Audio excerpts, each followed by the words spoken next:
네, 이제 사도행전으로 또 전도 여행의 이제 기준에서 지금 말씀 우리가 지금 순서대로 읽어 나가기 때문에 다시 사도행전에서 일정에 해당하는 부분을 읽고 다시 이제 로마서로 갔습니다. 바울이 이제 로마서는 이제 고린도에서 머물 때 이제 썼다고 이제 그렇게 기록되어 있습니다. 바울은 이제 3차 전도 여행 1차부터 3차까지 걸친 모든 전도 여행을 총 합치면 15년 정도의 시간이고 바울의 사역 기간을 한 20년 정도로 봅니다. 그러니까 짧은 시간에 한 것이 아니라 거의 20년. 그러니까 20대 후반에서 30대 초반 사이에 예수 그리스도의 부름을 다메섹에서 받고 그렇게 시작해서 약 20년. 그래서 그의 이제 나이, 죽을 때 나이를 대략 한 60세 또는 55세 전후로 이제 보통 봅니다. 그래서 정확하게 이제 나이는 알 수가 없지만 대략 한 60세 정도였을 것이다 얘기합니다. 3차 전도 여행을 마치고 그가 이제 로마에다가 일종의 안디옥 교회와 같은 선교 기지 센터를 이제 좀 확보해서 이제 장차는 서바나 지역이라고 하는 지금의 이제 스페인, 포르투갈, 또 프랑스 남부, 또 이탈리아 북부 이런 지역에 이제 두루 자기가 전하고자 하는 일종의 서유럽의 이제 복음을 전하고자 하는 꿈을 품습니다. 근데 그 꿈을 품는 나이가 이제 그 당시 사람들로서는 인생의 말년에 해당하는 50대 중후반 또는 60대 초반 그 나이쯤이라는 것이죠. 그래서 그가 이제 원하는 바대로 그렇게 되지는 않았지만 그런 이제 마음을 품고 이제 로마 교회가 그러한 전초기지 역할을 해주기를 기대하는 마음으로 아직 한 번도 보지 못하였던 이 로마 사람들을 향해서 로마 교회 사람들을 향해서 쓴 편지가 바로 이 로마서입니다. 바울이 이제 3차 전도 여행 동안에 이제 에베소에서 특별히 두란노 서원을 세웠다 그랬고 한 2년 정도 제자들을 양육했다고 했습니다. 그리고 나서 마게도나 거쳐서 고린도 교회로 갔고 그곳에서 고린도 교회를 이제 든든히 다시 한번 세울 수 있는 기회가 있었습니다. 그리고 나서 이제 로마에 선교기지 세우겠다 마음 먹고 이제 이렇게 편지를 쓴 것이죠. 15년간의 걸친 사역이었거든요. 3차 전도 여행까지가. 정말 험난한 전도 여행의 기간이었잖아요. 그래서 유럽, 그러니까 로마를 기준으로 해서 로마의 동편에 해당하는 소아시아부터 동유럽에 해당하는 지역에 지금 복음 전하는 일을 자기가 다 감당했고 이제는 서쪽으로 갔으면 좋겠다 이제 하는 마음을 품었다는 거예요. 그래서 이제 오늘 특별히 이제 1장 1절에서 7절까지의 말씀, 특별히 15절까지의 말씀 이렇게 해서 두 부분을 좀 집중적으로 봅니다. 이제 16절 이후로는 이제 로마서의 이제 본론에 해당하는 하나님의 의에 대한 이제 의신칭에 대한 이야기들이 나오기 때문에 그 부분은 나중에 또 이제 한번 저희가 또 다룰 기회가 있을 것 같고 오늘은 1장 7절에서 또 1장 15절까지 이 두 부분을 넓게 보면서 말씀을 좀 나누려고 합니다. 이 부분이 이제 바울 사도가 로마에서 하나님의 사랑을 받고 성도로 부르심을 받은 모든 사람들을 향해 이제 전하는 이야기인데 자신이 가장 중요하게 여기는 세 가지 이야기를 해요. 그래서 로마서 1장 2절 말씀 읽을까요? 1장 2절 이 복음은 하나님이 선지자들을 통하여 그의 아들에 관하여 성경에 미리 약속하신 것이라. 아멘. 바울이 지금 이제 하고 싶은 건 뭐냐면 복음을 전하는 거예요. 근데 복음을 전하는데 이 복음은 전혀 새로운 것이냐? 그렇지가 않다. 이제 지금 로마 교회 사람들의 지금 신앙의 상태에 대해서 직접 대면해서 보진 않았지만 자신이 이제 지금 15년 정도를 사역을 했잖아요. 그 사역 기간 동안에 만난 사람들이 다수가 지금 로마에 이미 들어가 있어요. 지금 배경은. 그래서 로마의 형편을 전혀 모르느냐? 그렇지 않죠.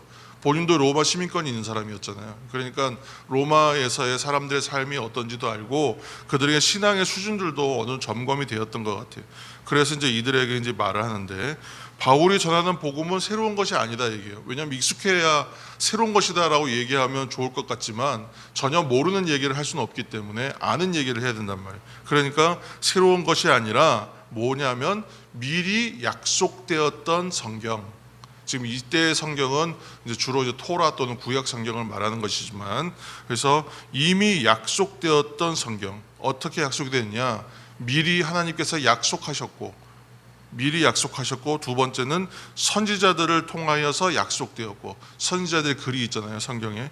그리고 무엇보다 당신들이 읽고 있는 그 성경 안에 약속된 그 복음이다, 이렇게 지금 얘기하는 거예요. 그리고 먼저 두 번째는 1장 3절에서 4절 읽겠습니다. 1장 3절에서 4절. 3절, 그의 아들에 관하여 말하면 육신으로는 다윗의 형통에서 나셨고 성결의 영으로는 죽은 자 가운데서 부활하사 능력으로 하나님의 아들로 선포되셨으니 곧 우리 주 예수 그리스도시니라. 아멘. 그리스도시다. 이 전통적 관점이잖아요. 메시아 사상. 그러니까 바울이 선포하는 복음은 낯선 것이 아니라 이미 여러분들이 들었고 약속되고 준비되었던 말씀이 여러분들에게 지금 주어지는 것입니다. 이것은 선지자를 통해 약속되었고 성경에 약속된 그 복음이었고, 이 복음은 오직 예수 그리스도만을 전합니다. 그렇게 얘기하는 거예요. 그래서 이것이 이제 전통적인 관점, 메시아. 초기 기독교 신앙 고백이 뭐냐면 하나님의 아들이시다, 이거였거든요. 그래서 예수님은 하나님의 아들이시다. 그러니까 그 말을 그대로 인용해서 그가 메시아시고 하나님의 아들이시다, 이것을 이제 얘기합니다. 5절입니다. 5절, 1장 5절. 그로 말미암아 우리가 은혜와 사도의 직분을 받아 그의 이름을 위하여 모든 이방인 중에서 믿어 순종하게 하나니. 아멘. 이 복음의 지금 이제 첫 번째 얘기한 것은 복음이 어떠한 것이냐, 새로운 것이 아니라 이미 약속되신 말씀이었다라고 얘기하는 거고, 두 번째는 바울이 선포하는 복음의 내용이었어요. 그것은 예수 그리스도에만 대해서만 관하여 나는 전한다. 그분은 하나님의 아들이시요 메시아시고 그리스도시다. 이제 그 얘기를 하는 거예요. 세 번째는 뭐냐면 1장 5절의 내용은 이 복음의 목적이에요. 처음에는 이 복음이 무엇인가, 두 번째는 복음의 내용이 무엇인가, 세 번째는 복음의 목적이 무엇인가를 밝혀요. 복음의 목적은 순종하는 신앙으로 자라게 하는 것이다. 여기. 믿어서 순종하게 된다. 믿음의 사람은 순종하게 된다, 이렇게 얘기하는 거예요. 그래서 순종하는 신앙이 되게 하는 것이다. 그래서 바울 자신이 모든 이방인을 위하여 사도의 직분을 받은 것이 뭐냐면 이것이 은혜라고 얘기하는 거예요. 자기는 이게 은혜예요. 자기가 사도의 직분을 받아갖고 지금 전도자로 살아가고 있는 것 자체가 은혜예요, 이미. 그래서 내가 지금 부름받아 사도의 직분, 사도는 구분된 사람, 보내심을 받은 사람이란 뜻이니까 오늘 무언가 특별히 선택받아서 전하는 역할을 맡은 것이 참으로 은혜라는 거. 자기는 그 은혜처럼 모든 그리스도인들은 어떻게 해요? 그리스도의 것으로 구분되고 분별되어 선택받았다. 아주 그냥 선택받았다는 거예요. 특별하다는 뜻이에요. 그러니까 본인의 사도성을 얘기하면서 내가 그것이 참 은혜인데, 여러분들도 동일하게 그리스도인으로 선택받았기 때문에 하나님의 대사요, 하나님의 지금 사도라는 표현은 안 썼지만은 하나님의 은혜로 구원받은 사람이기 때문에 그렇게 하나님의 이것이 은혜다, 부르심 받은 것이. 그래서 사도 바울은 자신이 은혜로 사도된 것처럼 당연히 여러분들도 그리스도인으로 부름 받았다, 이렇게 얘기하면서 그 자신이 사도가 되어 복음을 전하게 된 것이 은혜인데 이것은 당연히 로마 교회를 위한 것이기도 하다, 이것을 이제 밝히고 있는 거예요. 지금도 그리스도인으로 살아가는 것이 지금은 예배에 어떤 제한이 있거나 그렇지는 않았기 때문에, 그러나 우리가 코로나 기간을 겪으면서 특별히 그리스도인으로서 살아가는 것에 대하여 이것이 결코 쉬운 일만은 아니고 편한 일만은 아니라는 것을 우리는 이제 알 수 있었습니다. 그리고 사실 그리스도인을 사는 것이 아무 어려움이 없는 삶일 수가 없어요. 그런데 특히 그 당시에 로마의 그리스도인의 삶, 저희가 이제 로마서, 제가 이제 언젠가 꿈이 있는데 로마서를 강해하는 거예요. 그런데 로마에 대한 이 환경과 배경에 대한 이야기가 좀 깊게 얘기를 해야 되는데 지금 그럴 수는 없지만, 아무튼 이 당시에 로마에 살고 있는 사람들의 삶은 부익부 빈익빈이라고 보시면 됩니다. 그래서 로마 시민이요 선택받은 계층들은 매우 편하고 부유하지만, 화려해 보였지만, 대다수의 사람들은 누구냐 하면 다 자유를 빼앗긴 사람들, 종과 노예들, 또 그런 하층민들이 대다수를 차지하고 있는 그런 구조였어요. 그런 삶을 살고 있기 때문에 만족스러울 수가 없어요. 선택받은 사람 계층들 외에는 만족스러운 삶이 아닙니다. 그 사람들을 떠받드는 삶의 계층들이기 때문에 어려워요. 게다가 그리스도인으로 살아요. 이것은 이중고의 삼중고예요. 그러니까 로마에서 그리스도인으로 살고 교회를 이루고 있다는 것은 이미 악전고투의 삶을 살고 있는 사람들이었기 때문에 사도 바울이 그러면 그들에게 보낼 수 있는 첫 번째 메시지는 뭐여야 되겠습니까? 힘든 삶을 살고 있는 사람들에게 격려 아니겠어요? 격려하고 위로하는 거예요. 그러니까 힘든 현실 속에 살고 있는 사람들에게 필요한 것은 격려였어요. 그래서 이 얘기를 하는 겁니다. 8절 말씀입니다. 8절 함께 읽겠습니다. 먼저 내가 예수 그리스도로 말미암아 너희 모든 사람에 관하여 내 하나님께 감사함은 너희 믿음이 온 세상에 전파됨이로다. 아멘. 사도 바울은 이방인들에게 아주 유명한 상태였거든요. 이미 사도 바울은 이방인들에게 복음 전하는 사람으로서 매우 권위 있고 인정받는 사람이었어요. 그러한 사도 바울이 지금 로마에 있는 교회에다가 편지를 보내면서 너희의 믿음이 지금 다 전파되고 있다라고 선전하듯이 칭찬해 주는 거잖아요. 그러니까 이 말, 그러니까 저런 말 있잖아요. 왜 칭찬과 격려는 돈 드는 거 아니다. 그런 말. 저도 참 이게 칭찬하고 좋은 말 하는 걸 잘 하지 못하는데 어느 날부턴가는 그 말이 많이 필요하다고 생각해서 저도 노력은 하지만 이거 잘 되지 않더라고요. 그런데 오늘 첫 마디가 이런 말이에요. 성도 여러분께 이제 칭찬과 격려를 보냅니다. 그런 표현인 것입니다.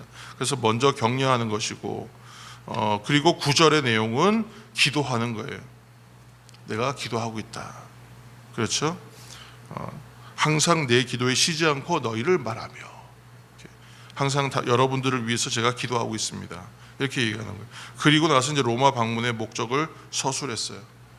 내가 거기 목적이 지금 로마에 가고 싶어 하는 이유가 이 얘기가 먼저 나오면 안 되겠죠. 먼저 격려하고 여러분들을 위해서 기도하고 있습니다. 그렇게 얘기하고 나서 목적을 밝힙니다. 그 목적은 11절 말씀에 보면 먼저 신령한 은사를 주어서 견고하게 하고 싶다. 그리고 두 번째는 12절에 보면 믿음 안에서 서로 안위를 주고 위로를 주고받고 싶다. 함께 서로 격려가 되는 거거든요. 모든 사역은 일방적으로 누구에게 베풀어 주는 것이 아니라 처음에는 그렇게 보이지만 사역하고 나누어주고 베풀어 주는 사람인 것 같지만 그도 그것을 통하여 격려와 위로와 은혜를 받습니다. 서로 기쁘게 되는 것이죠. 그리고 14절에 보시면 그 이유가 있어요. 자신이 복음의 빚을 졌기 때문에 그런 거예요. 은혜 받았거든요. 나는 이미 놀라운 세상의 것으로 어떤 것으로도 치를 수 없는 그런 은혜를 받았어요. 사랑도 받았고, 그러니까 그것이 나에게는 마치 복음의 빚을 진 것과 같다. 기쁜 마음으로 얘기하는 거예요. 그 15절. 그래서 15절 말씀 우리가 읽겠습니다. 마지막으로 15절. 그러므로 나는 할 수 있는 대로 로마에 있는 너희에게도 복음 전하기를 원하노라. 아멘. 저는 이 말씀이 15절에서 마음이 쿵 하고 멈췄어요. 로마에 있는 사람들에게도 복음을 증거하겠다는 복음의 열정이 그대로 드러나요. 그래서 할 수 있는 대로란 말이 너무나 좋았어요. 할 수 있는 대로, 힘이 닿는 대로 하겠다는 거예요. 로마서는 사도 바울이 썼잖아요. 그래서 이 로마서에는 복음으로 구원받은 종, 자기를 종이라고 표현합니다. 그러니까 로마 사람들 아직 얼굴 보지 못하고 자기가 대면하지 않은 이 사람들에게 정중하게 보내는 편지에 나를 어떤 사람이라고 소개할까 할 때 그가 선택한 단어가 뭐였냐면 종이에요. 둘로스. 왜요? 로마의 거의 90% 이상이 종이고 하층인이에요. 자유를 빼앗긴 사람들, 일부 사람들의 자유를 위하여 희생되고 있는 사람들이에요. 근데 그 사람들을 향해서 나도 종이다라고 얘기하고 있어요. 참 대단한 표현입니다. 굉장히 고민했겠죠. 그래서 로마서는 복음으로 구원받은 종의 고백이 있는 글입니다. 또 복음을 전하는 일에 보내심을 받은 사도로서 또 복음의 전도자로서의 고백이 있는 글입니다. 그리고 무엇보다 15절 말씀처럼 할 수 있는 대로의 고백이 써져 있는 그런 책입니다. 오늘 이 새벽 이 복음서를 이제 특별히 로마서를 시작하면서 이 복음에 대해서 우리가 함께 나눠가면서 할 수 있는 대로 이 고백이 우리의 고백이 되기를 예수님의 이름으로 축복합니다. 함께 우리 기도하며 나가겠습니다.